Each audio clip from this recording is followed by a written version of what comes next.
Mas aí a gente está comparando alhos com bugalhos, né? É. O Abel é um técnico novato. Dá a impressão de que ele é um técnico que tem histórico. Ele tem 3 times na carreira. Ele nunca viveu o que ele está vivendo. Ele nunca viveu uma idolatria dessa. Até falou que os torcedores do Palmeiras dizem amá-lo mais do que a própria família. E é verdade. E agora ele está vivendo, talvez, o time entrando numa pequena queda. Ele dirigiu o Braga e o PAOK. Ele não tem trajetória no futebol ainda. A trajetória dele está sendo construída neste momento.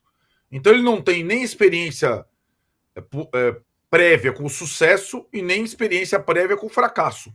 Ele vai tendo essas balizas agora. Não dá para comparar, não falando nem em termos de qualidade, mas com a trajetória do Luxemburgo, do Dorival, do Guardiola, do fulano, do outro, que já passaram por derrotas, vitórias, crises, demissões, tal.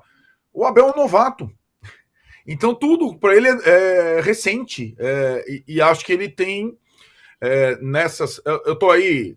Eu entendo que o Juca está falando, porque as entrevistas dele permitem que a gente debata depois, né? Então a gente está sempre. Ele ficou em silêncio um tempo, acho que foi ruim para ele e para o Palmeiras, porque ele é um cara, evidentemente, pelo que a gente conheceu nesses meses de Brasil, que se alimenta do conflito, e por isso que ele solta as ironias, as indiretas para os adversários.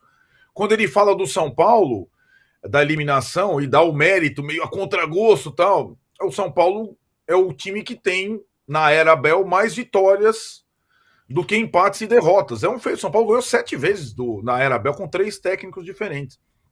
E ele falou quantos títulos o São Paulo ganhou nos últimos tempos. Ganhou só um, diante do Palmeiras do Abel. Né?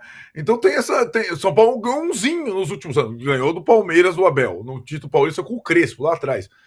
Então, assim, ele ainda é um cara, embora tenha escrito livro e tal, não sei o que lá, ele é um técnico novato. A idolatria que ele tem para uma torcida, ele não é ídolo do PAOK, nem do Braga, nem de ninguém. Ele só é ídolo do Palmeiras. Então, e acho que o limite, Juca, do que ele fala, não é, na minha interpretação, propriamente o limite do campeonato estadual, sabe? É o limite de 3 anos tirando tudo de um grupo de jogadores que tem seus limites. A gente, por mais que a gente saiba que o Rafael Veiga é um bom jogador, que o Rony é um bom jogador, que o Dudu seja um bom jogador, Zé Rafael e tal, eles não são craques acima da média. E para mim tá muito claro que o Abel já tirou tudo desses caras, mano. Tudo possível. E que o Palmeiras precisa respirar com outros jogadores, com reformulação, com mais jogadores, porque o que acontece hoje no Palmeiras é um time titular muito forte e garotos que estão ainda, né, tateando o espaço. E quando o Palmeiras perde qualquer jogador titular, ele sente demais. O São Paulo jogou sem 11 contra o Santos, jogou sem 9 contra o Palmeiras. Só que no Palmeiras, hoje, faz mais falta do que 9 no São Paulo. Essa era uma comparação que ele poderia responder, né? É curioso isso, né? Então o Palmeiras não teve contra o São Paulo um jogador, o Arthur. O São Paulo não teve 9.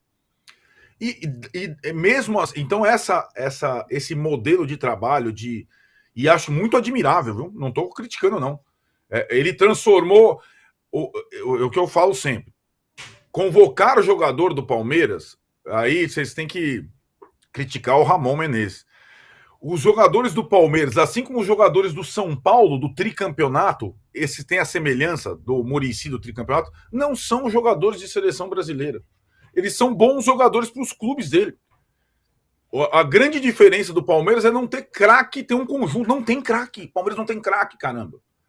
Né? Então, assim, e aí quando vai para a seleção, começa a viajar, perde a data FIFA e tal, não sei o que, ou machuca o time sente demais. Esse é o modelo do Palmeiras, é um modelo que tem limites. O Abel tem limites. Ele está descobrindo agora quais são os limites dele. E ele não tinha experiências anteriores. Ele tem um desafio grande agora, que é reciclar esse time do Palmeiras, que para mim chegou no limite técnico, tático, emocional, psicológico, tudo. Chegou no limite e perdeu na Copa do Brasil, está muito distante no Brasileiro, e tem o Atlético Mineiro pela frente na Libertadores. Não será surpresa algum se o Palmeiras ficar sem nada nesse segundo semestre, porque bateu no limite, bateu no teto.